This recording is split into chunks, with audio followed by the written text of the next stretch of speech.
இனி வருகின்ற நாட்கள் உங்களுக்கு நல்லதே நடக்கட்டும். அனைவருக்கும் வணக்கம். நம்ம இன்னைக்கு பார்க்க இருக்கிற ராசி கன்னிராசி. கன்னிராசி என்பவர்களுக்கு இந்த நவம்பர் மாதம் 30 நாட்களும் எப்படி அமைந்திருக்கு, கிரக அமைப்புகள் எப்படி இருக்கு, எந்தெந்த விஷயம்லாம் உங்களுக்கு சாதகமாக இருக்கு, சாதகமான பலனை தரப்போகுது, எந்தெந்த விஷயம்லாம் உங்களுக்கு பாதகமான பலனை தரப்போகுது, இந்த கன்னிராசி என்பவர்களுடைய இயல்பான குணம், அவங்களுடைய மனோபாவம் எப்படி இருக்கும் அப்படிங்கிறதையும் இந்த வீடியோவில் ரொம்ப விளக்கமாக சொல்லியிருக்கோம். நிச்சயமாக இந்த வீடியோ உங்களுக்கு ரொம்பவும் பயனுள்ளதாக இருக்கும். அதனால் வீடியோவை கடைசி வரையிலும் பாருங்கள்.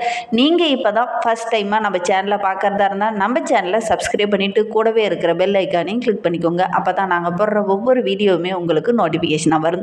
நீங்கள் கன்னிராசி அன்பராக இருந்தால் மறக்காமல் நம்மளுடைய சேனலுக்கு ஒரு லைக் கொடுத்துட்டு உங்களுடைய உறவுகள் வகையில், நண்பர்கள் வகையில் யாராவது கன்னிராசி அன்பர்கள் இருக்காங்க, நாங்கள் சொல்கிற குணாதிசயங்கள்லாம் அவங்க கூட ஒத்து போகுதுன்னா மறக்காமல் இந்த வீடியோவை அவங்களுக்கும் ஷேர் பண்ணிவிடுங்க.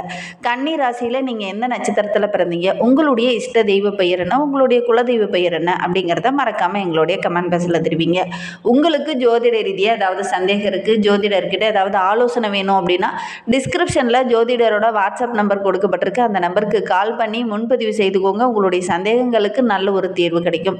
கன்னி ராசி அப்படிங்கிறது புதனோட ஆதிக்கத்தில் பிறந்த ராசி. அதனால் இவங்க பெரும்பாலும் ரொம்ப அடக்கமான அவங்களாக இருப்பாங்க. அதோட கூட மற்றவங்களுக்கு ஒரு உதவி அப்படின்னா மறைமுகமாவது அவங்களுக்கு உதவி செய்யக்கூடியவங்களாக இந்த கன்னிராசி என்பர்கள் இருப்பாங்க. ரொம்ப திறமைசாலிங்க, நல்ல ஒரு ஆசானாக விளங்கக்கூடியவங்க. தொழில் இவங்களுக்கு ரொம்ப சிறப்பாக அமையும்.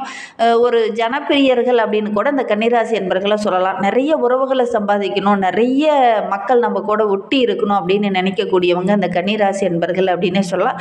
இவங்களுடைய வாழ்க்கையில் முற்பகுதி நல்ல ஒரு சந்தோஷம், நல்ல ஒரு மகிழ்ச்சி இருக்கும். நடுத்தர வயதில் பார்த்திங்கன்னா நிறைய கஷ்டங்கள், நிறைய பிரச்சனைகள் இதெல்லாம் வரும். இருந்தாலும் அதெல்லாம் சமாளித்து வெற்றி பெறக்கூடிய ஒரு ராசியில் இந்த கன்னிராசியும் ஒன்று அப்படின்னே சொல்லலாம். நிறைய நன்மைகளும் நிறைய தீமைகளும் ஒரு 30லேருந்து 40 வயசு வரைக்கும் இந்த கன்னிராசி என்பர்களுக்கு இயல்பாகவே இதெல்லாம் நடக்கும்.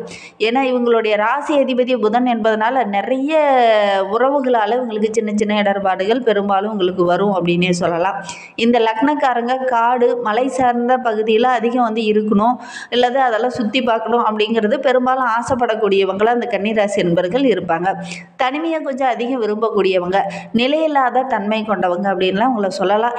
எல்லா இடத்துலையுமே என்பர்கள் அனுசரித்து போவாங்க. ஏழை பணக்காரன் அப்படின்னு வித்தியாசம் பார்க்காம, அதோட கூட படித்தவன் படிக்காதவன் அந்த வித்தியாசமும் பார்க்காம எல்லாருக்கிட்டையும் ரொம்ப இயல்பாக எல்லாரையும் அட்ஜஸ்ட் பண்ணி போகக்கூடியவங்க. 12 ராசியிலே இந்த கன்னிராசி என்பர்கள் தான் எல்லாத்தையும் பெரும்பாலும் அட்ஜஸ்ட் பண்ணி போகக்கூடியவங்களாக இருப்பாங்க அப்படின்னே சொல்லலாம்.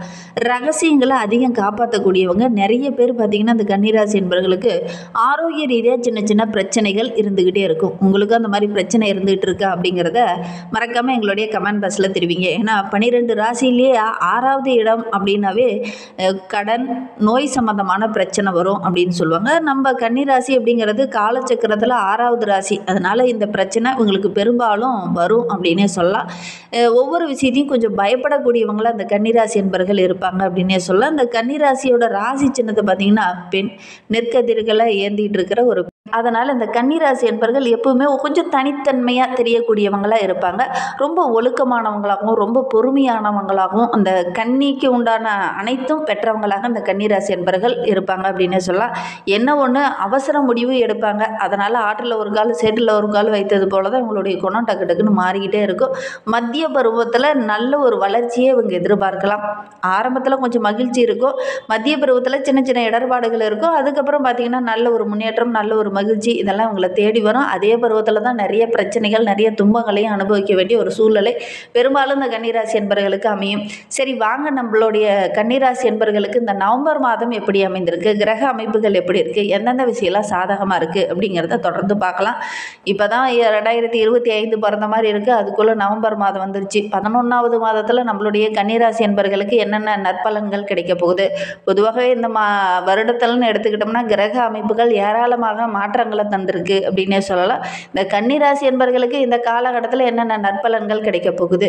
ஏன்னா குரு பகவான் கடகராசியில் உச்சம் பெற்று பலமாக அமர போகிறார். இந்த நவம்பர் மாதத்தில் நவம்பர் 11ஆம் தேதி வரை வக்ரகதி அடைய இருக்கிறார். பொதுவாகவே ஒரு சில ராசிக்காரர்களுக்கு நல்ல பலனை தர இருக்கிறார், ஒரு சில ராசிக்காரர்களுக்கு சில அசுப பலன்களை இந்த காலகட்டத்தில் தர இருக்கிறார் அப்படின்னே சொல்லலாம். நவம்பர் 28ஆம் தேதி சனி பகவானும் வக்ரக நிவர்த்தியாக இருக்கிறார். இதனால் நம்மளுடைய கன்னிராசி என்பர்களுக்கு எந்த மாதிரியான பலன்கள் நன்மைகள் இந்த நவம்பர் மாதத்தில் கிடைக்க போகுது.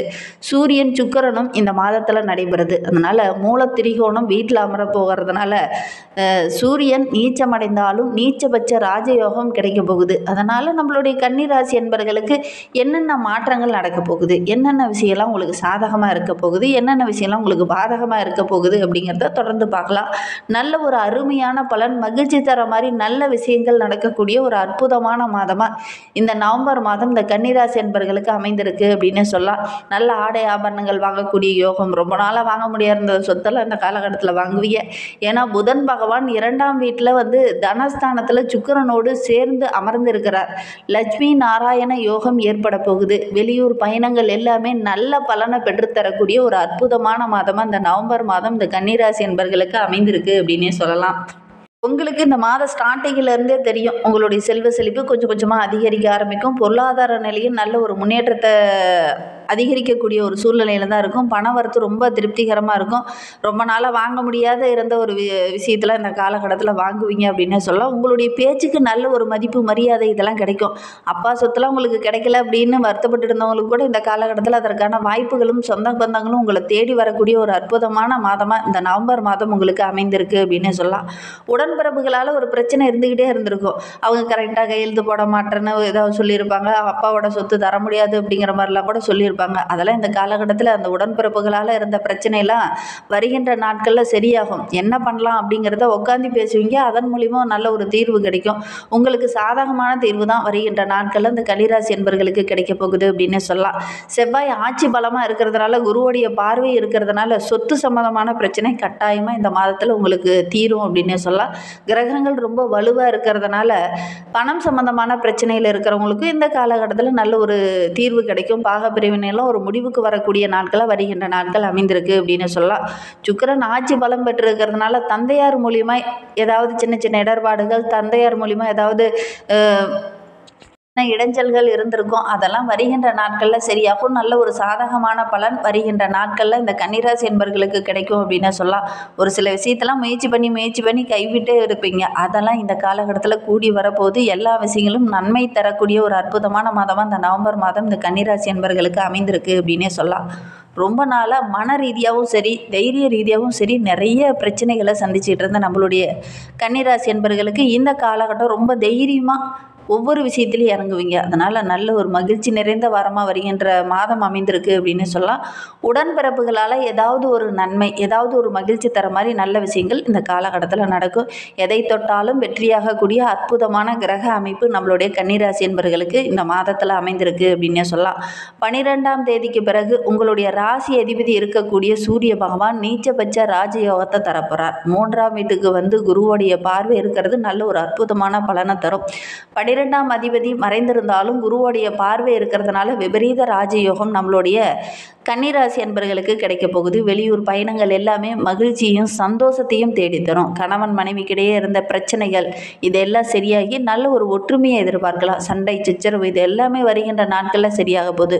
குடும்பத்தில் நல்ல ஒரு அந்யோன்யம் அன்பு பெருகக்கூடிய ஒரு யோகமான மாதமாக இந்த நவம்பர் மாதம் இந்த கன்னிராசி என்பர்களுக்கு அமைந்திருக்கு அப்படின்னே சொல்லலாம். குடும்பத்தில் இருந்த இருள் நீங்க போகுதுன்னு கூட சொல்லலாம். ஏன்னா கடந்த சில மாதங்களாக பார்த்தீங்கன்னா குடும்ப உறவுகளால் சின்ன சின்ன பிரச்சனை, குறிப்பாக உங்களுடைய சகோதரியால் ஏதாவது ஒரு பிரச்சனை இருந்துக்கிட்டே இருந்திருக்கும். வருகின்ற நாட்களில் அதெல்லாம் சரியாக போகுது. குரு பகவான் 4, 7 உடையவர் 11ஆம் தேதிக்கு பிறகு வக்கரகமாக இருக்கிறார். கணவன் மனைவி குடும்பத்துக்குள்ளே இருந்த பிரச்சனை, சொந்த பந்தங்களால் இருந்த பிரச்சனை, ரொம்ப நாளாக சொத்து சம்பந்தமான பிரச்சனை இருந்தது இல்லையா, அது எல்லாம் முடிவுக்கு வரக்கூடிய நாட்களாக வருகின்ற நாட்கள் அமைந்திருக்கு அப்படின்னு சொல்லலாம். 11ஆம் தேதிக்கு அப்புறம் பார்த்திங்கன்னா நல்ல ஒரு புகழ் மரியாதை, உங்களுடைய பேச்சுக்கு நல்ல ஒரு அங்கீகாரம் இதெல்லாம் கிடைக்கக்கூடிய ஒரு அற்புதமான மாதமாக இந்த நவம்பர் மாதம் இந்த கன்னிராசி என்பர்களுக்கு கிடைக்க போகுது அப்படின்னு சொல்லலாம். செய்கிற வேலையை கரெக்டாக செய்யுங்க. அதோட கூட மற்றவங்ககிட்ட கொஞ்சம் அனுசரித்து பேசுங்க. சனி பகவான் 28ஆம் தேதிக்கு பிறகு பார்த்திங்கன்னா வக்கரக நிவர்த்தியாக இருக்கிறார். அதன் பிறகு பார்த்திங்கன்னா வண்டி வாகனத்தில் செல்லும்போது ரொம்ப கவனமாக இருக்கணும். கடன் வாங்க வேண்டாம். புதிதாக வேலை தேடுறவங்க கொஞ்சம் கவனமாக இருங்க. குடும்ப விஷயத்தில் ரொம்ப கவனமாக இருக்கணும் 28ஆம் தேதிக்கு அப்புறம்.